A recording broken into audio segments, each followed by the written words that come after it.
Okay, one more review and I'm going to go get my workout in. This is the Glock 17 9mm, Gen 3, wearing a Surefire X300 weapon light. Now, to me, it may not be really interesting to anybody else, but what's interesting about this Glock 17 is it's a USA made one.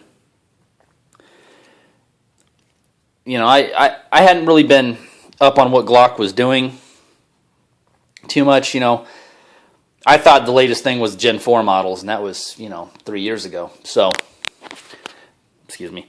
But when I went and bought this in December of last year, in fact, I bought it 2 days before the madness happened. I bought this December, 15th?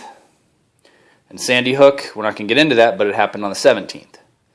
So, bought this just a couple days before all that. I had no idea that Glock even made USA Glocks, other than I knew they made them here down in Smyrna, Georgia. But as I understood it, they were for export only. They weren't being sold to the U.S. market. Everything on here is U.S. Even let's see if you guys can. It's got the U.S. barrel. You saw the slide, and it says "Made in USA." It doesn't say Austria anywhere at all on the pistol. It has no Austrian proof marks. Nothing. Now,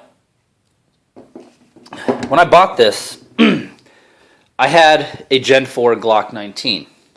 Nothing wrong with the Gen 4 Glock 19. In fact, the Glock 19 is my favorite Glock. I don't own one now.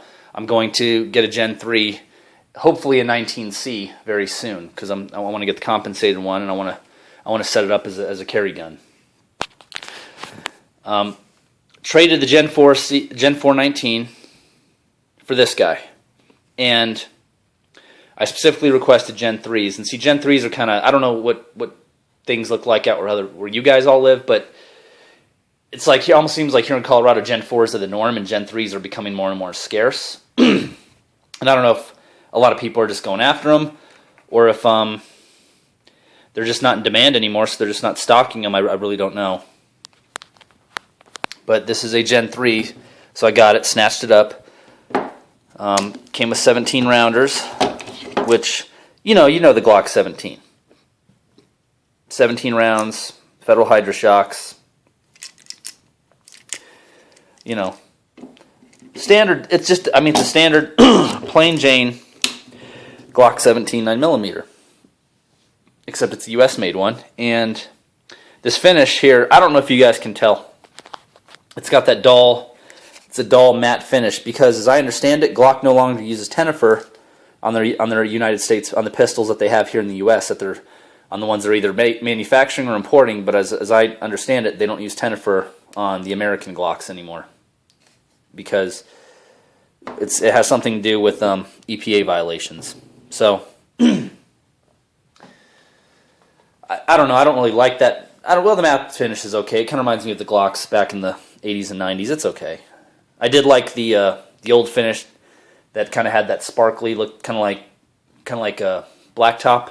Like you see on like a playground or a parking lot or something. So I did like that, but this is okay. But yeah, Glock shot it, shoots good. It's a Glock. There's really not too much else I can say. Picked up a Surefire X300 weapon light. Excuse me. I have a Glock made weapon light. It's a fine weapon light. It's just, it doesn't compare to the Surefire. I wanted something nicer. The Surefire is made out of, it feels like some kind of like aluminum or something, so it's pretty tough. This is an incandescent one. This is not the LED one. But, you can see it's still pretty bright. I can access it from either hand. So it's a nice little deal. I picked it, nice little pick. Pricey. Surefire, the store I bought it in, and I probably overpaid a little bit, $275 for the Surefire light. So I think you can find them online for $200, but they're still one of the pricier ones versus something like the Streamlight TLR ones or the Glock light. So that's it. So that's the Glock 17. And catch you guys on the next one. Thanks.